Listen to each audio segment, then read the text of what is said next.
나는 임용 2년차에 면직 준비를 시작했고 그해 12월 로스쿨을 합격해서 이듬해 3월 초등교사를 면직했다. 금요일 저녁부터 출근하기 싫다는 생각을 하지만 정작 면직 후 하고 싶은 건 딱히 없던 내가 새로운 진로 탐색을 시작해 모종의 성과를 거둔 그해. 모든 것이 일어났던 그해의 이야기를 해볼까 한다. 나는 왜 내가 하는 일에 만족을 못할까? 나는 왜 학교에 가면 답답함을 느낄까? 생각하다 보니 되려 이런 결론에 이르렀다. 일을 꼭 행복하게 해야 할까? 일은 나의 즐거움을 위해 내 돈을 내고 하는 것이 아니다. 남의 돈을 버는 일이다. 그렇다면 일하는 것이 즐거울 수만은 없고 힘든 것이 당연하다. 모든 사람이 덕업일치로 사는 것은 아니니까. 그래, 일에서 큰 행복을 바라지 말고 퇴근 후 취미생활에서 내 행복을 찾자. 그렇게 일에 대한 나의 힘과 기대를 빼고 대신 내 삶을 채울 다른 무언가를 찾았었다. 피아노, PT, 필라테스, 헬스, 주짓수, 복싱, 방송 댄스, 영어회화, 여행. 정말 프로 불펜러 같지만 하나씩 소거해보자면 피아노는 내 손은 아기콩 반주인데 슈구미가 라흐마니노프인 게 너무 고달프고 재미가 없었다. PT, 필라테스, 헬스의 경우 초딩 때 5명이 달리기 시합하면 뒷차례 1, 2등한테 추월당해 8등 하던 운동신경을 가진 나에게 전혀 재미가 없었다. 그러니 주짓수, 복싱과 같은 스포츠는 더더욱 재미가 없었고 방송 댄스는 제일 재밌긴 했는데 너무 멀었고 선생님과 수강생 중 한 명의 사이가 틀어지더니 방이 폭파됐다. 영어회화는 막상 또 당장의 필요성이 없으니 진심이 되기 어려웠다. 여행은 1년에 한 번 있을까 말까 한 일이었는데 그날을 기다리며 나머지 날들을 보내기엔 내 하루가 너무 길었다. 아, 사주도 본 적 있다. 5만원이었는데 엄청 용하다길래 시내 컨설팅은 5만원 주고 받을 수 있다면 가성비라고 생각해서 이태원까지 보러 갔다. 그분께서 내가 20대 때 엄청 그만두고 싶을 거고 이걸 넘기면 40대엔 더 그만두고 싶어질 거라고 말씀하셨다. 하지만 당장 관두지는 말고 부캐를 만들라고 하셨다. 부캐요? 어떤 부캐를 만들어요? 여쭤보니 유튜브를 해보라 하셨다.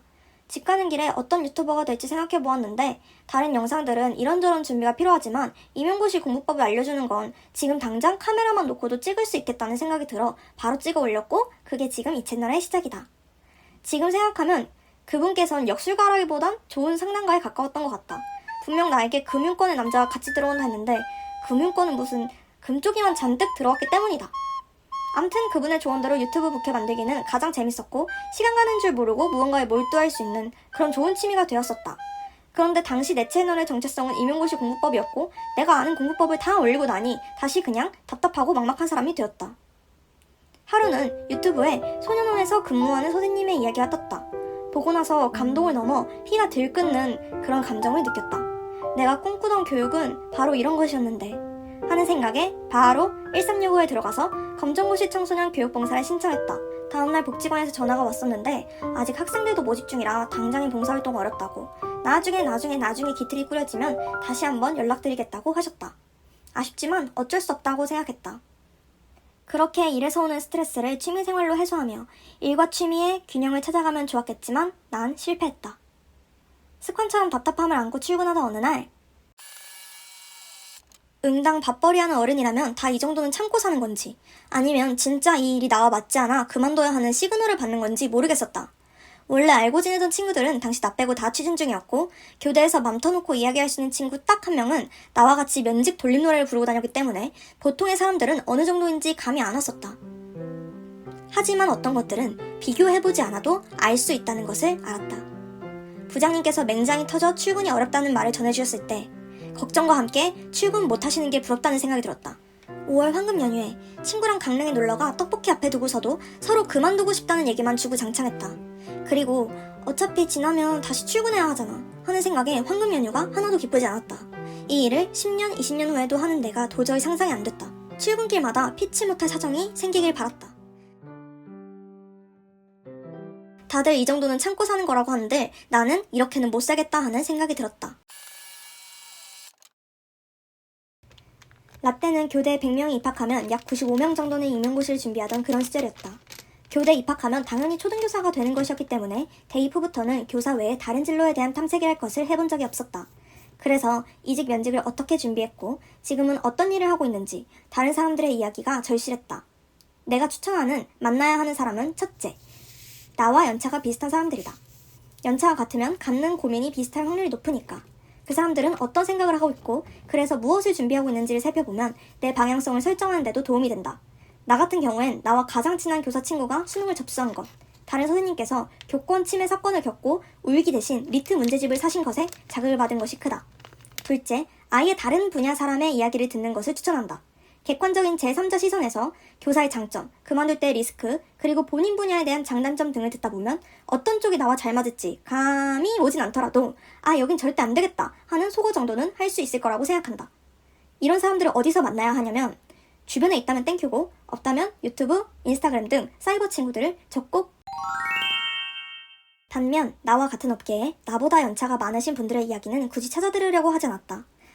나와 비슷한 연차였을 때 나와 다른 선택을 하고 또 다른 선택을 하고 또 다른 선택을 해서 남아 계신 분들이므로 얼른 그만두라는 감사한 응원은 들을 수 있을지언정 지금 내가 하는 고민을 해결해줄 방법을 얻기는 어려울 것이라고 생각했다. 그 힘들었다던 5월 연휴 끝물 충동적으로 토익책과 리트 문제집을 구입했다. 구입하고 리트 시험 날짜를 확인해보니 7월 23일. 놀랍게도 그 전부터 예약해둔 홍콩 여행 하루 전이었다. 이건 운명이야. 시험이 2달 반 남은 상태에서 토익과 리트와 직장 생활을 병행하는 건 쉽지 않았다. 노래를 듣던 출퇴근 시간은 토익 리스닝 듣기 시간으로 바뀌었고 저녁밥 먹으면서도 공부하곤 했다. 그때 전화가 한 통 왔다. 저번에 연락드린 복지관인데 검정고시 교육봉사 활동을 부탁드린다는 것이었다. 옛날에는 못하는 게 아쉬웠는데 이젠 선뜻 맡아서 하겠다는 말이 안 나왔다. 할 말? 내 안에서 100분 토론을 이어가다 일단 봉사활동을 해보자고 결정했다. 그래. 봉사 오고 가는 길에도 공부하고 봉사 시간인 주에 2시간 공부 못하는 게 아까우면 그만큼 덜 자면 돼. 하루에 한 20분씩 덜 자면 돼. 그런데 로스쿨 입시를 위한 공부에는 방해 요소에 가깝다고 생각했던 봉사가 정말 예상치 못하게 로스쿨 입학에 도움이 되었다. 로스쿨 자소서에 봉사 시간도 적어야 했기 때문이다. 리트를 공부한답시고 내 이름이 걸린 학급 운영에 태만한 것은 자존심상 용납이 안 됐다. 그래서 수업 준비나 생활지도에도 정말 극한의 효율을 추구하되 최선을 다했다. 하루는 국어교과서에 소방관 분들께 편지를 쓰는 활동이 있었고 아이들의 학습 동기부여를 위한 마음에 그리고 학교에서의 활동이 삶과 이어지길 바라는 마음에 덧붙여 소방관 분들께 쓴 편지를 나만 읽는 게 무슨 의미가 있을까 하는 마음에 활동 시작 전 편지를 소방관 분들께 진짜 보낼 거라고 아이들한테 말했다. 그랬더니 아이들이 쉬는 시간 점심시간까지 몰입해서 열심히 적는 모습을 볼 수 있었다. 아이들의 편지를 다 읽어보고 나도 편지 한 장을 써 퇴근길에 소방서에 직접 전달드렸다. 어찌저찌 진행되다 보니 반 이름으로 표창장까지 받게 되었다. 이 또한 로스쿨 자소서의 좋은 글감이자 수상기록란을 채울 수 있는 스펙이 되었다. 뿐만 아니라 모교 학생들을 대상으로 멘토링 해왔던 것, 임용고시에 높은 등수로 합격했던 것 등 내가 여기저기 찍어놓았던 점들이 꼭 뭐를 위해서라기보단 그냥 열심히 했던 것들이 전혀 상관없어 보이는 그것들이 순식간에 연결되더니 별자리를 만들어냈다. 그런 순간이 있다.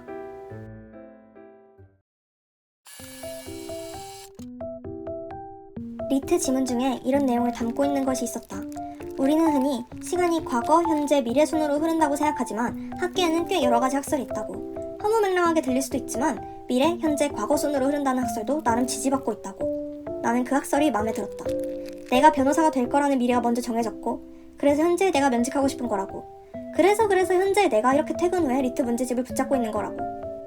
만약 현재에 내가 무언가를 실패하였다고 하더라도 어차피 긍정적인 미래가 이미 먼저 정해져 있으므로 고통스러운 현재도 그 미래로 데려다줄 조각이라고 생각하면 스스로를 위로할 수 있었다.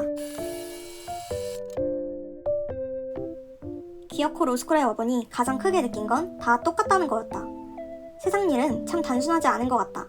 절대 선, 절대 악도 없고 교직을 도망쳐 도착한 곳이 완전 무결한 천국도 아니었다. 교직 또한 극악무도하기만 한 지옥도 아니었으니. 로스쿨에 입학한 지도 벌써 3년째. 어떤 면에 있어서는 교사할 때보다 훨씬 나았지만 어떤 면에서는 더 고통스럽기도 했다.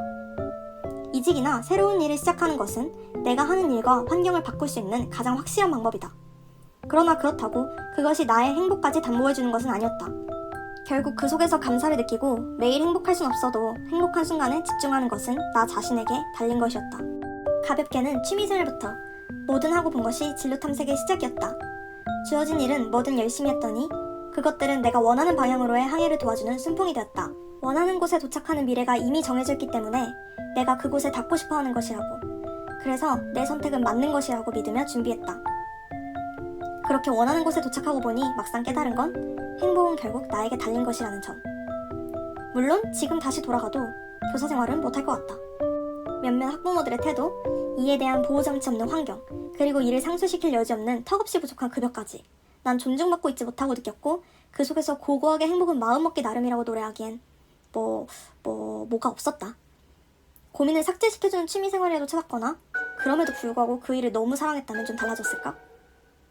나와 같은 고민을 하는 누군가가 있다면 조급하게 생각 말고 침대 밖으로 나와 뭐든 해보길, 해봐도 별로였다면 하나씩 소거라도 해보길, 그러다 모두 원하는 곳에 닿길 진심으로 빌고 응원한다.